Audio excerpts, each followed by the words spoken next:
Olá, queridos amigos do GPEC, Grêmio Espírita Perseverança Caridade. Meu nome é Vanderlei, sou trabalhador desta casa. Atualmente estou vinculado ao setor de passista e fui convidado para fazer um comentário a respeito do tema Diferentes Naturezas das Manifestações, cujo artigo está publicado na revista de 1858, no mês de janeiro. Mas antes de realizar o comentário propriamente dito, gostaria de convidá-los a elevar o pensamento a Deus e ao nosso Mestre Divino. Vocês podem realizar da maneira que vocês se sentirem confortáveis, de olhos abertos ou fechados, mas o importante é estarmos mentalmente conectados com o alto. Mas vamos agradecer a Deus e ao Mestre Divino pela oportunidade de estarmos aqui refletindo sobre esse tema, que toca muito a nossa essência, que possamos perceber o desdobramento que esse conhecimento nos traz para nossas vidas, de forma que possamos priorizar os valores realmente essenciais para o crescimento do nosso espírito, de forma também que possamos dar respostas nos nossos relacionamentos sociais, familiares, uma resposta mais humana e fraterna. Que assim seja. Bem, meus amigos, vivemos mergulhados num grande oceano fluídico chamado fluido cósmico universal. O fluido cósmico universal, na sua condição primitiva, é considerada matéria pura e de grande sutilidade. O fluido cósmico universal, ele dá origem, através das suas combinações, a diferentes formas materiais que vibram em diferentes planos do universo. Não seria diferente que o perispírito também ele é criado ele tem sua origem através das combinações do fluido cósmico universal. Não seria diferente também com os planetas cujos espíritos se manifestam. Os planetas também é constituído pelas combinações do fluido cósmico universal, assumindo a propriedade inerente às condições de vida que ele vai oferecer, dependendo da condição evolutiva do espírito. Para que o espírito possa se manifestar, por exemplo, na Terra, é necessário que ele revista o seu perispírito dos fluidos terrestres, para que ele possa ter acesso à sua manifestação no campo material da Terra. Não seria diferente se ele precisasse manifestar-se em outro planeta. Em outro planeta ele teria que mudar a sua configuração, que estaria realmente de acordo, atendendo à necessidade da sua encarnação na Terra, e ele assumiria a condição e revestir dos fluidos daquele planeta, para que ele realmente pudesse ter acesso e pudesse movimentar a sua caminhada evolutiva de acordo com a experiência que tem necessidade. Eu ressalto a questão do perispírito, porque o perispírito é a chave do entendimento de inúmeros fenômenos de manifestação do espírito. Ele realmente possibilita uma compreensão de como os espíritos podem atuar na matéria, porque é o envoltório semimaterial que reveste o espírito e que o permite que ele se manifeste na matéria, no campo da matéria, para poder experienciar e evoluir. É bem sabido que as manifestações espirituais sempre ocorreram ao longo da história, mas é no período de Kardec que ela ganha maior desenvolvimento e intensidade, com o objetivo de acabar com o materialismo e com a incredulidade. Kardec, quando se depara com os fenômenos de manifestação, ele logo percebe o impacto filosófico e moral que aquela manifestação inteligente poderia se desdobrar-se e trazer uma transformação para a humanidade.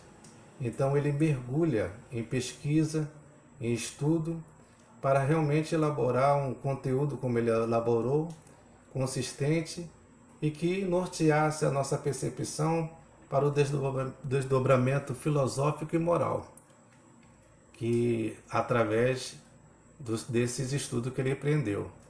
E logo em seguida, que especificamente no ano de 1857, ele publica o Livro dos Espíritos, né, totalmente compilado, e através das informações e também das próprias sínteses, né, que ele foi elaborando e submetia às apreciações dos espíritos, e ele conseguiu condensar material de peso que trouxe uma contribuição de esclarecimento e de descortinar uma realidade que até então nós desconhecemos. Mas o Livro dos Espíritos, ele teve também um impacto muito grande, né, na sua abordagem moral e filosófica, a ponto de abalar as estruturas teológicas e materialistas da sua época. Obviamente que atraiu adversários, né? Esses adversários que tentaram travar a marcha de desenvolvimento do Espiritismo, mas esses mesmos adversários, eles também funcionaram como divulgadores da doutrina espírita, aumentando o número daqueles que se simpatizavam com a ideia e procuravam entender a profundidade dos seus conhecimentos. Quase um ano depois, Kardec ele cria a Revista Espírita, com o objetivo de divulgar o fruto dos seus trabalhos de pesquisa. E é justamente nessa revista de 1858 que ele publica no mês de janeiro esse artigo que nós iremos comentar, que são as diferentes naturezas da manifestação, que a gente já percebe a importância dessas diferenças natureza da manifestação, que foi fruto das observações de Kardec, essa observação metódica e sistemática, que o permitiu construir essas classificações e divulgar nesse artigo uma maneira resumida, que contribuísse para aqueles que se ocupavam desses fenômenos pudessem identificar os meios que os espíritos poderiam se manifestar. Então, ele diz que essas manifestações se dá de seguinte modo. Ela pode se dar através da ação oculta, a ação patente ou manifestação, através da manifestação física ou material, da manifestação visual, da manifestação inteligente e através também das comunicações. Essas comunicações se desdobram também em natureza de acordo com a forma e o conteúdo. Ela pode ser comunicações frívolas, comunicações grosseiras, comunicações sérias ou comunicações instrutivas. Na ação oculta, os espíritos eles se manifestam não de maneira ostensiva. Ele não produz efeitos sensíveis que possa se perceber a sua influência. O médium que ele sofre o efeito da manifestação oculta do espírito normalmente não consegue identificar a ideia própria quando o espírito. A gente pode ter um exemplo das inspirações, da sugestão mental e dos avisos íntimos. Logo em seguida nós teremos a ação patente. Na ação patente ela já tem um efeito contrário da ação oculta. Na ação patente os efeitos são sensíveis e eles são perceptíveis de um modo qualquer. Nós podemos exemplificar todos os fenômenos de manifestação espíritas, com exceção da ação oculta. Nós podemos ter um exemplo mais claro, a psicofonia, a psicografia, a manifestação visual. Esses são exemplos da ação patente, que a gente consegue, através dos nossos sentidos, perceber a intervenção dos espíritos. Nós temos também, logo em seguida, a manifestação física ou material. Na manifestação física ou material, ela se dá através de ruídos, movimentação de objetos e pancadas. Interessante, eu vou trazer essa colocação para que a gente possa enriquecer essa observação quanto às manifestações físicas. E a gente vai justamente se remeter aos livros dos médiuns e no capítulo 4 que trata das manifestações físicas. E Kardec, ele faz a seguinte consideração. Ele já tinha desenvolvido, para o entendimento desses fenômenos, uma teoria particular. E ele submeteu à apreciação dos espíritos, que logo a refutaram. E os espíritos apresentaram para ele a teoria que eles possuíam. Kardec avaliou essas teorias trazidas pelos espíritos, confirmou com os outros e realmente considerou que era superior à que ele tinha. E ele publicou o seguinte através da comunicação de São Luís. São Luís diz que para que a manifestação física possa ocorrer, a gente pode pegar um exemplo das mesas girantes ou qualquer outro objeto, é necessário que o espírito que deseja fazer a movimentação do objeto, ele misture o fluido que ele acumulou, ele acumulou com o fluido vital do médium, para que ele possa, nessas combinações, saturar o objeto em questão e fazer com que o produto dessa combinação tenha o efeito de anular a ação da gravidade. E desse modo, quando esse objeto ele é saturado por esse produto, ele assume uma vida aparente, uma vida fictícia, dando a condição para que o espírito possa acioná-lo através da sua força psíquica, ou quer dizer, através do seu pensamento e sua vontade. Não existe uma ação muscular, porque o perispírito ele não vai ter esse acesso muscular, porque ele não é um corpo denso, físico. O que ele vai realmente realizar é essa atuação através do perispírito. Logo em seguida nós teremos a manifestação visual. A manifestação visual, o espírito, ele pode tornar o seu perispírito perceptível de uma maneira qualquer. E interessante também a gente pode trazer, para realmente ficar mais claro, a contribuição do Livro dos Médiuns no capítulo 6, que trata das manifestações visuais. Ali os espíritos explicam que para que o espírito possa tornar perceptível a sua forma perispiritual, é necessário que ele primeiro tenha que ter a permissão de Deus, né? E também ele encontre no médium uma compatibilidade fluídica, para que ele possa, nesse processo de assimilação, de combinação dos fluidos, ele possa exercer uma modificação na sua estrutura perispiritual e tornar-se perceptível para aquele médium. Um exemplo nós podemos traçar aqui para compreender melhor, é a gente tratando como hipótese uma condição de que se tivéssemos três médios disponível no ambiente e um espírito quisesse se manifestar através dos três ou de um deles, ele teria primeiro que identificar aquele que possui a compatibilidade fluídica com a dele, para ele realmente poder tornar-se perceptível.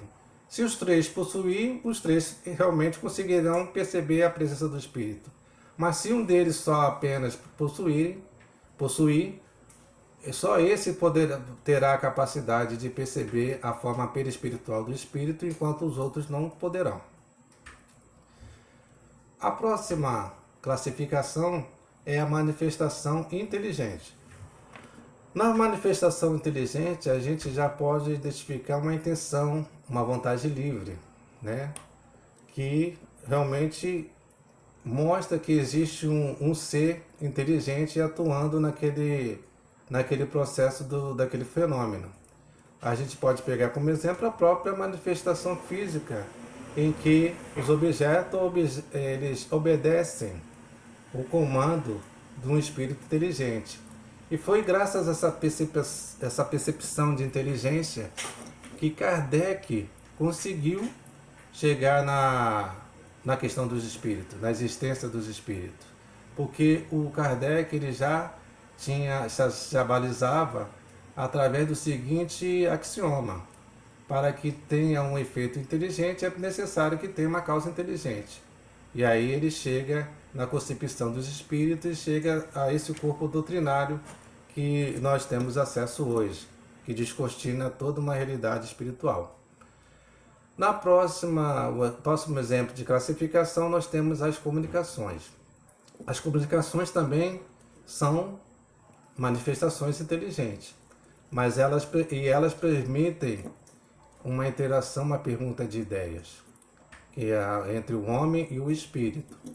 E ela pode se dar da seguinte maneira: através das comunicações frívolas, que são justamente peculiares daqueles espíritos zombeteiros, brincalhões, que nas suas comunicações eles desejam causar contrariedades e pequenos aborrecimentos, só para se divertirem. E eles são mais maliciosos do que maus, mas as suas comunicações, a sua linguagem, ela é cheia de trivialidade, não tem um aspecto sério. Na próxima classificação de comunicações, nós temos a comunicação grosseira. Ela realmente choca a decência. Elas são oriundas de espíritos que ainda não conseguiram se despojar das impurezas da matéria.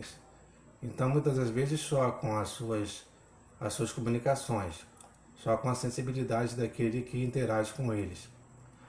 Na próxima classificação, nós teremos a comunicação séria. Na comunicação séria, elas são graves. Os espíritos superiores que se comunicam nessa condição, a linguagem deles são sempre dignas, são sempre com objetivo útil de permitir um crescimento para aqueles que participam desse tipo de comunicação. Na próxima classificação, nós teremos a comunicação instrutiva. A comunicação instrutiva, ela também é séria. A comunicação instrutiva é séria. Mas ela tem o objetivo principal de proporcionar um aprendizado, um ensinamento. Mas nós devemos também considerar que as comunicações, mesmo sendo instrutivas, a gente deve considerar as condições dos espíritos que se comunicam. Porque elas podem ser, essas comunicações, essas instruções podem ser mais ou menos profunda, mais ou menos verdadeira. Isso vai depender das condições evolutivas daquele que transmite aquelas informações através das suas comunicações. E aí a gente se depara com o seguinte aspecto: a importância que tem o estudo dessa natureza, porque primeiramente, a primeira coisa que a gente percebe, ele simplesmente atestam a presença do espírito, comprova a existência dos espíritos que se manifesta no mundo material. Então descortina uma realidade que antes não conhecíamos, simplesmente tínhamos por uma vaga intuição da existência, mas de uma maneira não tão clara como ela se apresenta. Jesus já tinha nos ensaiado para a realidade espiritual, mas não detínhamos de recursos intelectuais para poder entender na maior magnitude, maior abstração. Então, a doutrina espírita chega no momento que um homem tem desenvolvido a sua parte intelectual e consegue, numa linguagem direta trazida pelos espíritos, realmente se dar posse, ter a posse do entendimento de sua imortalidade e da possibilidade da comunicabilidade dos espíritos. Que isso tem que ter um impacto profundo na nossa vida. Porque a primeira coisa que nos convida, através das nossas reflexões, é a mudança de paradigma, a substituição de paradigmas por aqueles que realmente vão tratar da nossa verdadeira natureza. E quando a gente alcança essa conscientização da nossa verdadeira natureza, consequentemente também começa um processo de desidentificação com o corpo físico. Isso eu não estou querendo dizer para vocês que a gente deve ser negligente com o corpo físico. Não, porque o corpo físico é um instrumento de trabalho e de evolução. Mas o que acontece também com esse desdobramento do conhecimento da imortalidade, ele traz também um impacto filosófico, porque ele responde os ecos dos nossos questionamentos, Da onde viemos, para onde vamos? Muitas das vezes eu já me perguntei assim. Então ele responde, ele diz simplesmente que a minha natureza é espiritual. Então, antes do corpo físico, meu corpo físico ser formado, eu já existia. Então eu mergulho no corpo físico com o objetivo e um propósito de evolução. E sei que eu passo aqui temporariamente nesse corpo físico e retornarei para o mundo espiritual para prosseguir no meu processo evolutivo. E isso tem um desdobramento muito grande porque ele já não me incentiva a olhar a matéria com outro prisma. Enxergar a matéria não como objetivo fim, mas como um meio para que o princípio inteligente que sou eu possa se desenvolver. A comunicabilidade dos espíritos, ela também traz um desdobramento interessante porque ela mostra como os dois mundos interagem. Antes não tínhamos conhecimento das intervenções dos espíritos, não tínhamos. Mas hoje sabemos que esses mundos se interagem e se influenciam mutuamente. E quando nós temos essa concepção, nós também assumimos a responsabilidade com as nossas posturas mentais e com relação aos sentimentos que abrigamos dentro de nós mesmos. Porque já se evidencia uma lei que interage nos dois planos, que é a lei de sintonia. Os dois planos, eles existem, os dois planos tratam da mesma humanidade, a humanidade que a hora está no corpo físico e a outra humanidade que está sem o corpo físico. Mas que o objetivo dessa comunicabilidade é que existe uma solidariedade entre os dois mundos. É isso que a gente não pode deixar de perceber. Que tem que existir uma solidariedade. E a gente vai vendo pelos recursos, quando a gente vai adentrando no conhecimento da doutrina espírita, que nós dispomos de recursos que podemos beneficiar tanto quem está encarnado como quem está desencarnado, através da prece, através de um pensamento positivo. E a gente realmente vai se conscientizando e vai percebendo através dos fatos. Porque a teoria da doutrina espírita, ela não construiu os fatos que construíram a teoria. Então é muito interessante a gente estar buscando o entendimento para que isso tenha um efeito prático na nossa vida, no dia a dia. Cada vez mais a gente vai buscando espiritualizar a nossa consciência. Não para viver de uma maneira mística, não é isso que eu estou dizendo. É que a gente vai viver no corpo físico, mas com a consciência espiritual. Esse é o desafio, essa que é a proposta. E a gente pode ver os grandes benefícios que essa realidade descortinada através da manifestação dos espíritos trouxeram. A gente pode pegar, por exemplo, quantas mães foram consoladas em seus corações através das cartas escritas pelos seus próprios filhos que abandonaram seu corpo físico para retornar ao mundo espiritual através da mediunidade de Chico Xavier. Quantas mães? Eu mesmo posso compartilhar com meus queridos amigos. Eu também tive a minha experiência em 2015 da minha irmã ter desencarnado e um tempo depois ela deu a comunicação das suas condições no mundo espiritual e ela estava bem. Isso trouxe uma alegria e um consolo para mim e para minha família, porque ela trouxe fato de imortalidade, que aumenta para a gente também uma responsabilidade, porque isso nos chega com a permissão de Deus. Não houve privilégio, houve uma permissão. Permissão porque vai se desdobrar em responsabilidade com relação ao nosso entendimento e como a gente vai atuar diante da vida. Outro fato que nós podemos trazer como exemplo para enriquecer as nossas observações é quantos esclarecimentos nós tivemos através das psicografias feitas por variados espíritos que enriqueceram a nossa literatura espíritas, trazendo obras complementares para as nossas obras básicas. Quanto esclarecimento! A gente pode citar o nosso amigo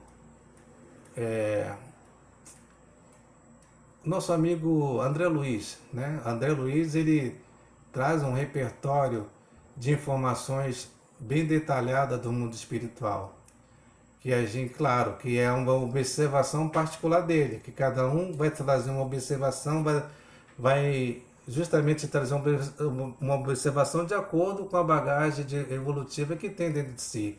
Mas contribuiu bastante para que a gente pudesse ter uma clareza de como se dá o mundo espiritual, que aqui a gente sabe que é uma cópia imperfeita. Mas o que fica em foco é a questão do desdobramento moral. A conduta moral, o que vai fazer uma diferença na nossa vida, na nossa estadia, na nossa passagem para o mundo espiritual, quanto à lucidez que nós iremos ter ou não. A lucidez depende do grau de desmaterialização que nós empreendemos durante a nossa vida. E a gente vê também no livro do Céu e Inferno. O Céu e Inferno, ali os espíritos, eles nos informam sobre as suas condições de felicidades e infelicidades. E isso eles mostram claramente que a questão moral faz toda a diferença no grau de lucidez do espírito. E isso a gente realmente, se a gente compreende a magnitude disso, não é que a gente vai criar uma imagem de perfeição, não. A gente vai simplesmente se deixar trabalhar, envidar esforços para domar as nossas más inclinações, fazer o que for possível para que a gente possa aproveitar com eficiência a oportunidade que nós temos aqui encarnado. Porque agora ganha sentido a encarnação, porque compreendemos. Sabemos que estamos aqui com um objetivo elevado, de um propósito elevado. Nós podemos também, eu vou pegar até aqui, para que possa nos ajudar, com relação à intervenção dos espíritos. Eu gostaria que vocês me permitissem fazer uma leitura do texto para que eu não incorra na distorção da literalidade conforme está o texto.